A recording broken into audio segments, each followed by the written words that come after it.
Praise the lord, హల్లెలూయా. నిజమే, దేవుడి చిత్తం కాబట్టే మనం అందరం ఇక్కడ క్షేమంగా కూడుకున్నాం కదా. అంటే దేవుడు మన జీవితంలో ఏదో మేలు చేద్దామని ఉద్దేశించిండు కాబట్టే he wants us to pray. ఆయన మందిరంలోకి వచ్చి మనం ప్రార్థన చేస్తే ఆయన కార్యం నెరవేరుస్తాడు కాబట్టి, ఆయన చిత్తం అయింది కాబట్టి మనం ఇక్కడికి వచ్చిన మన అందరం గట్టిగా హల్లెలూయా చెప్తామా? హల్లెలూయా.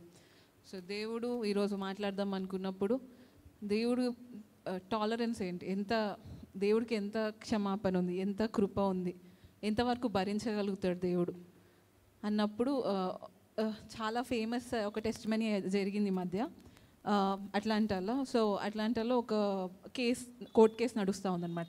సో ఆ కోర్ట్ కేసులో ఏం జరిగిందంటే, ఒక middle class family, mother, father, daughter, 16 years daughter అయితే కాలేజ్కి వెళ్ళి వస్తూ ఉంటుంది అనమాట, కాలేజ్ బస్ స్టాప్ దగ్గర. సో రాత్రి ఈవినింగ్ ఏమైందంటే, ఒక డ్రంక్ అండ్ డ్రైవర్ ఉన్నాడు.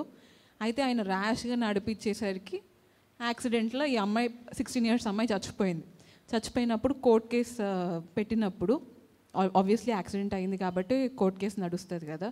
సో కోర్ట్ కేసు నడిచినప్పుడు జడ్జి అడుగుతాడు ఆ మదర్ని, నువ్వు ఎట్లా ఫీల్ అవుతున్నావు అని చెప్పి ఆయన ఒక జడ్జ్మెంట్ ఇస్తాడు. 15 years ఇంప్రిజన్మెంట్ జడ్జ్మెంట్ ఇచ్చి, నువ్వు ఏమనుకుంటున్నావు, నువ్వు ఎట్లా ఫీల్ అవుతున్నావు, నీ కూతురునైతే నేను తీసుకురాలేను కానీ ఇంతవరకు శిక్షించగలుగుతాము లా ప్రకారము అంటే ఆమె అంటది, మీరు ఇచ్చిన జడ్జ్మెంట్ బట్టి కాదు కానీ నిజమైన దేవుడి కుమార్తెని నేను, ఆ ర్యాష్గా నడిపించిన ఆ డ్రైవర్ని నేను క్షమిస్తున్నాను అని అంటుంది. అని ఆయన నేను క్షమించినాను కానీ నా కూతుర్ని తిరిగి తీసుకురాలేను కానీ దేవుడు నాకు తోడుకుంటాడు అని చెప్తుంది.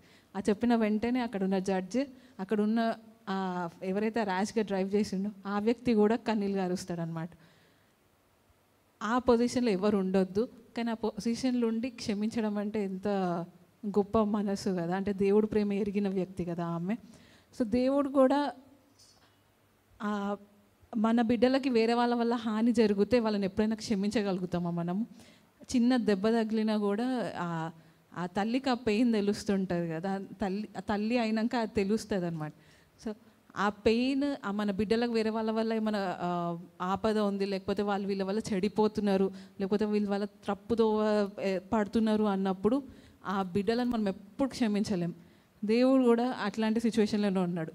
ఇశ్రాయేలీలు ఎప్పుడైతే దేవుడి తట్టు నుంచి తిరిగి ఆషేరా, బాల్ ఇట్లాంటి అన్య దేవతలను మొక్కేటప్పుడు దేవుడి మనసు కూడా పగిలిపోతూ ఉంది. సో అట్లా మొక్కడానికి కొంతమంది కారణాలు అవుతారనమాట. కొంతమంది రాజులు చేసిన తప్పుల వల్ల ప్రజలందరూ వాళ్ళ తట్టు తిరిగి దేవుడి నుంచి తొలగిపోతారు. సో అట్లాంటి రాజు ఒకడు కింగ్ ఆహాబ్. సో రాజైన ఆహాబు ఇశ్రాయేల్కి రాజైన తర్వాత ఆయన ఏం చేస్తాడంటే, ఏదైతే ఆ అన్య దేవతలకు మొక్కడం, ఏదైతే ఆ బయలు వర్షిప్, ఆ బయలు ఆరాధన, అషేరా స్తంభాలను నిలబెట్టడము, ఏదైతే ఆ చెయ్యని కూడని హేయ కార్యాలు అయితే చేస్తూ ఉంటారో అది అఫీషియల్ చేసేస్తాడు. గవర్నమెంట్ ఏదైనా లా పాస్ చేస్తే అందరు ఫాలో అవుతారు కదా. సో ఇశ్రాయేల్ కూడా అట్లాంటిది. ఇశ్రాయేల్లో రాజు ఏది చేస్తే ప్రజలందరూ అదే చేస్తారు. మనం యెహోషాఫాత్ కింగ్ని చూస్తాం, యెహోషాఫాత్ రాజుని చూస్తాం. ఉన్న నేషన్ జూడా మొత్తం, యూదా దేశం మొత్తం మీరు ఉపవాసం ఉండండి అంటే వాళ్ళందరూ ఉపవాసం ఉంటారు, ఎందుకంటే రాజు చెప్పిన ఆజ్ఞ కాబట్టి. సో అట్లాంటి రాజైన ఆహాబ్ ఏం చేస్తాడంటే వీళ్ళందరినీ దేవుడు యెహోవా తట్టు నుంచి తిప్పేస్తాడు. ఎట్లా తిప్పేస్తాడంటే 1 Kings chapter 16 verse 33, మొదటి రాజుల గ్రంథం 16వ అధ్యాయం 30. ఒమ్రీ కుమారుడైన అహాబు తన పూర్వీకులందరినీ మించినంతగా యెహోవా దృష్టికి చెడుతనము చేసెను. నేబాతు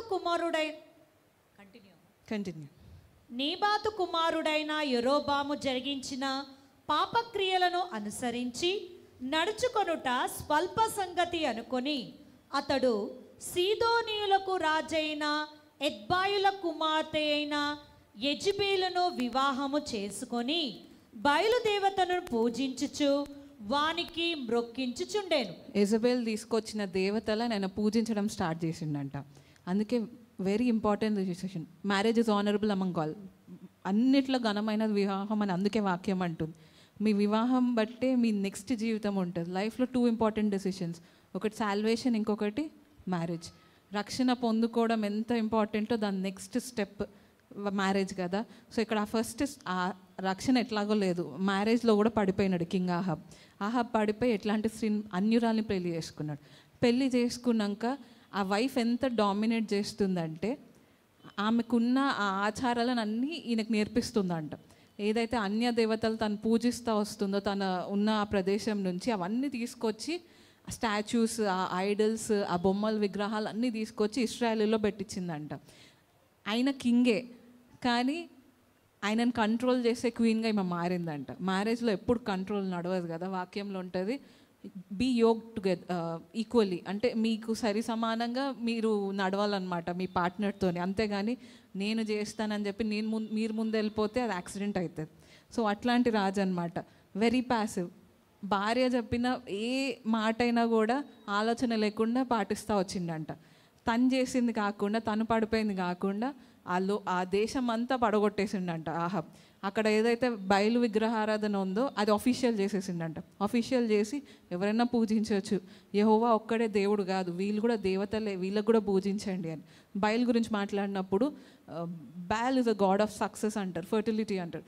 అంటే ఆ టైంలో, హార్వెస్ట్ టైంలో ఆ దేవతకు వీళ్ళు పూజిస్తూ వస్తారనమాట సిదోనీయులు. ఆ పూజించినప్పుడు మంచి పంటలు వస్తాయి, మనకు మంచి సక్సెస్ వస్తుంది, మనకు మంచి సమృద్ధి ఉంటుంది అని. అషేరా ఈ బయల్కి కాన్సార్ట్ అనమాట, అంటే ఆయన తోడు ఉండే దేవత అంట. సో ఆ దేవతకు కూడా మొక్కడం స్టార్ట్ చేసిండ్రంట వీళ్ళందరూ. మొక్కడం స్టార్ట్ చేసి దేవుడిని మర్చిపోయినారంట. యెహోవా కూడా దేవుడే అనే ఆ స్థితికి వచ్చేసినారంట ఇశ్రాయేలీలు. సో ఆహాబ్ ఎట్లాంటి రాజు, వర్స్ నెంబర్ 16 చాప్టర్ వర్స్ 30. ఓమ్రీ కుమారుడైన అహాబు తన పూర్వీకులందరినీ మించినంతగా యెహోవా దృష్టికి చెడుతనము చేసెను. తన పూర్వీకులందరికీ అంటే తన ముందున్న రాజులకు అందరికంటే వికెట్ కింగ్. ఆయన తర్వాత ఎవరు అట్లా లేరంట, ఆయన ముందు అట్లా ఎవరు లేరంట. అందరినీ మించి పాపం చేసిండంట. అందరు దేవుడి బిడ్డలను ఆయన పడేసిండంట. దేవుడికి దాన్ని బట్టి కోపం వచ్చిందంట.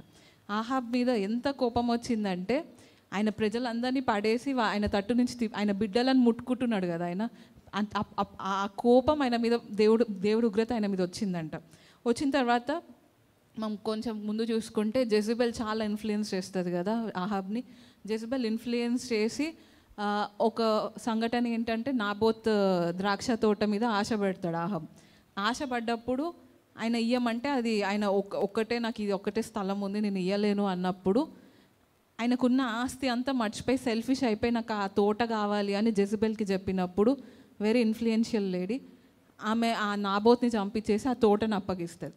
అప్పగించిన తర్వాత దేవుడు ఎలైజాతో చెప్తాడనమాట, నాబోతు రక్తం నాకు మొరబెట్టుకుంటుంది, ఆహాబ్ని జెజబెల్ని నేను క్షమించలేను అని.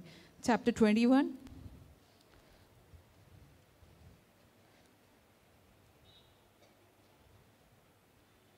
verse 21.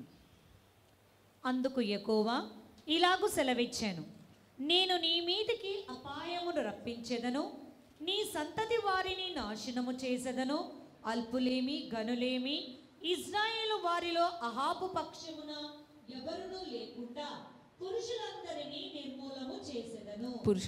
నిర్మూలం చేస్తాను, నీ వంశంలో ఎవరిని రాజుగా చేయనీయను అని దేవుడికి ఆ నాబోతు రక్తం మొరబెట్టుకున్నప్పుడు దేవుడు ఆ జడ్జ్మెంట్ పాస్ చేసిండంట. ఇది ఎలైజా చెప్తున్నాడు. చెప్పినప్పుడు ఆహాబ్ రాజు ఎట్లాంటి రాజు అయిపోయినాడు, అప్పటికే వాళ్ళ వైఫ్తో ఇన్ఫ్లుయెన్స్ అయిపోయినాడు, వాళ్ళ వైఫ్ కింద అయిపోయినాడు, వాళ్ళ వైఫ్కి బానిస అయిపోయినాడు. భార్యని ప్రేమించుడి అని ఉంది కానీ భార్యకి బానిస అవ్వమని వాక్యంలో ఎక్కడ లేదు కదా. సో భార్యకి బానిస అయిపోయి ఆమె చెప్పే తప్పుడు నిర్ణయాలను బట్టి, తప్పుడు త్రోవలను బట్టి ఆయన నడుస్తూ ఉన్నాడు. ఆఖరికి ఎవరికి బానిస అయిపోయినాడు, సాతానికి బానిస అయిపోయినాడు కదా. సో సాతానికి బానిసగా ఉన్న ఈయన దగ్గరికి వచ్చి ఎలైజా ఒక దేవుడు చెప్పిన ఉగ్రత గురించి చెప్పినప్పుడు అప్పుడు ఆహాబ్ చాలా డిఫరెంట్గా రియాక్ట్ అవుతాడు. ఎప్పుడు వాక్యం చదువుతున్నప్పుడు నేను ఎప్పుడు ఎక్స్పెక్ట్ చేయలేదు రాజైన ఆహాబ్ ఇట్లా కూడా చేస్తాడా అని. Verse number 25. అహాబు వంటి వాడు ఎవ్వడునూ లేడు, ఆయన లాగా అంత దుర్మార్గంగా ఎవరు లేరంట. అప్పుడు వర్స్ నెంబర్ 26 కంటిన్యూ.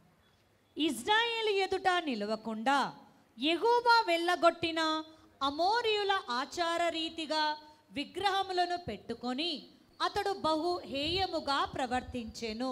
27. అహాబు ఆ మాటలు విని తన వస్త్రములు చింపుకొని గోనె పట్ట కట్టుకొని ఉపవాసముండి గోనె పట్టు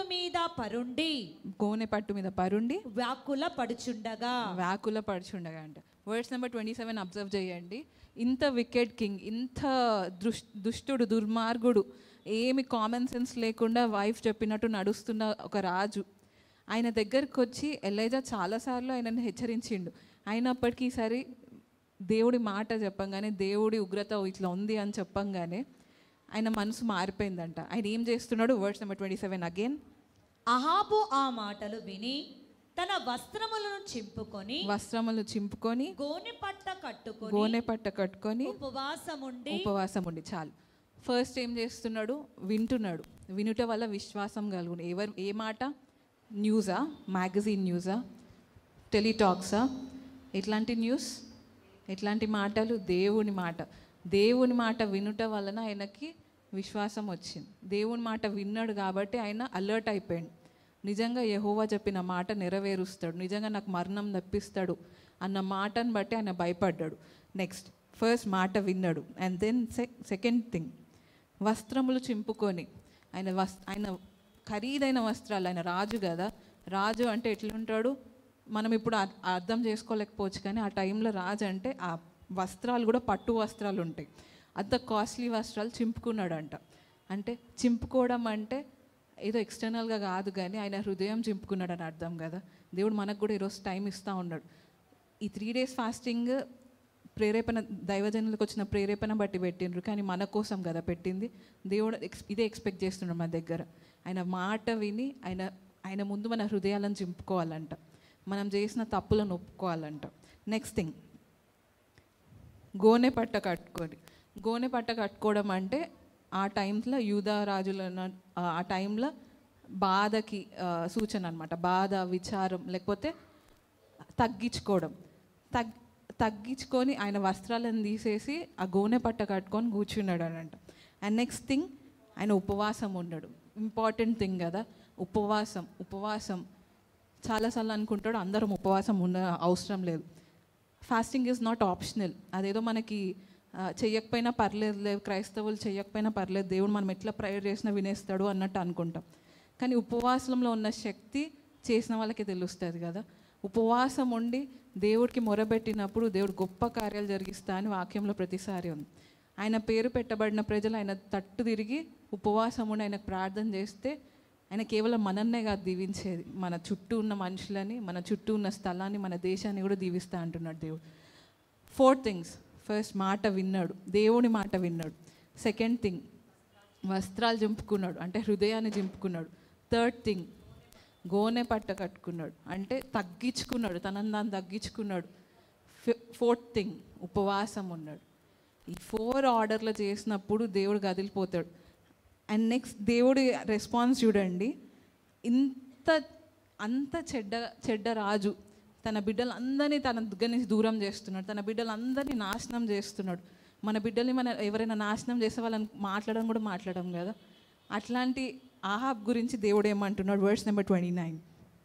అహాబు నాకు భయపడి వినయముగా ప్రవర్తించుట చూచితిని, నాకు భయపడి అతడు వినయముగా ప్రవర్తించుట చేత ఆ అపాయము అతని కాలమునందు సంభవింపకుండా ఆపి, అతని కుమారుని కాలమునందు అతని కుటుంబకుల మీదికి నేను దాన్ని రప్పించెదను.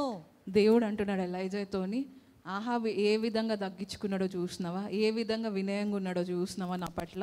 అసలు చెడ్డ రాజు, దుర్మార్గుడు, దుష్టుడు, అన్యజనులలాగా చేసిన రాజు, అట్లాంటి రాజు ఎప్పుడైతే దేవుడి తట్టు తిరిగి తనని దాన్ని తగ్గించుకొని ఉపవాసం ఉన్నాడో, దేవుడు అంటున్నాడు నువ్వు ఆ వ్యక్తిని చూసినావా అని. అంటే దేవుడు ప్రతి ఒక్కరిని అబ్జర్వ్ చేస్తున్నాడు కదా. ప్రతి ఒక్కరిని కూడా దేవుడు అబ్జర్వ్ చేస్తున్నాడు. నా బిడ్డ ఈ టైంలో ఎట్లా రియాక్ట్ అవుతుంది, ఎట్లా ఈ సిచ్యువేషన్ హ్యాండిల్ చేస్తుంది, ఎట్లా నన్ను వెంబడిస్తుందా లేదా, నన్ను వదిలేసి మనుషులను వెతుకుతుందా, లేకపోతే నన్ను వదిలేసి వేరే ఆప్షన్స్ పెట్టుకున్నారా, నేను మాత్రమే అనుకుంటుందా, లేకపోతే నాతో పాటు ఇంకెవరైనా కూడా హెల్ప్ చేస్తారు అనుకుంటున్నారా. ఎప్పుడైనా దేవుడిని పూజించేటప్పుడు దేవుడు మాత్రమే జరిగిస్తాడని నమ్మాలి. హల్లెలూయా. దేవుడు కూడా చేస్తాడు అన్నప్పుడు అది ఆటోమేటిక్గా క్యాన్సిల్ అయిపోతుంది ఆ బ్లెస్సింగ్. దేవుడు కూడా చేస్తాడంటే ఇంకెవరో మీ జీవితంలో బాగా ఇన్ఫ్లుయెన్స్ చేస్తున్నట్టు కదా. దేవుడితో పాటు మీరు ఎవరినైనా పక్కన పెట్టుకొని వీళ్ళు కూడా నాకు హెల్ప్ చేస్తారు, ఆ కూడా అనే వర్డ్ వచ్చినప్పుడు దేవుడు ఆటోమేటిక్గా మీకు నుంచి దూరం అయిపోతాడు.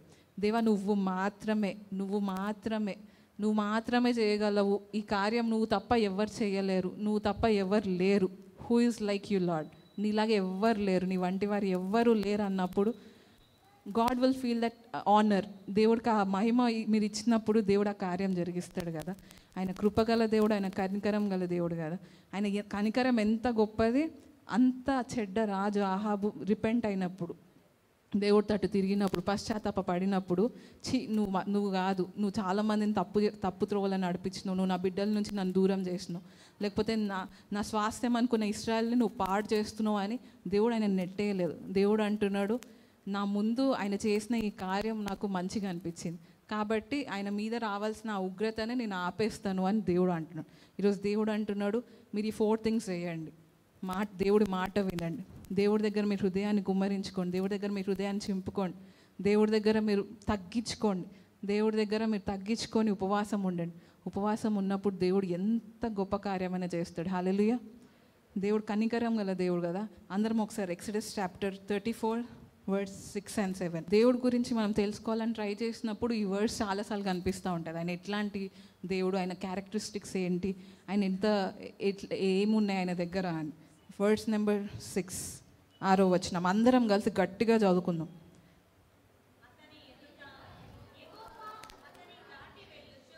యెహోవా కనికర దయ దీర్ఘశాంతము విస్తారమైన కృపా సత్యములు గల దేవుడైన యెహోవా, ఆయన మేలు 1000 మందికి కృప చూపను, దోషమును అపరాధమును పాపమును క్షమించాలని. ఆయన దయగల దేవుడు.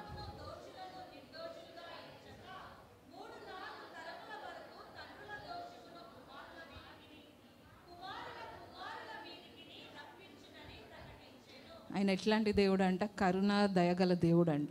ఆయన ఆయన వేల తరం వరకు ఆయన కృపని దయని చూపించే దేవుడు. అట్లాంటి దేవుడి దగ్గర మనం సాగిల పడినప్పుడు మన తరం మొత్తం దీవింపబడుతుంది. అట్లాంటి దేవుడి దగ్గర మనం తగ్గించుకొని నువ్వు మాత్రమే చేయగలవు అన్నప్పుడు దేవుడు తప్పకుండా కార్యాలు చేస్తాడు కదా. దేవుడి వాక్యం దీవించి ఆశీర్వదించును గాక.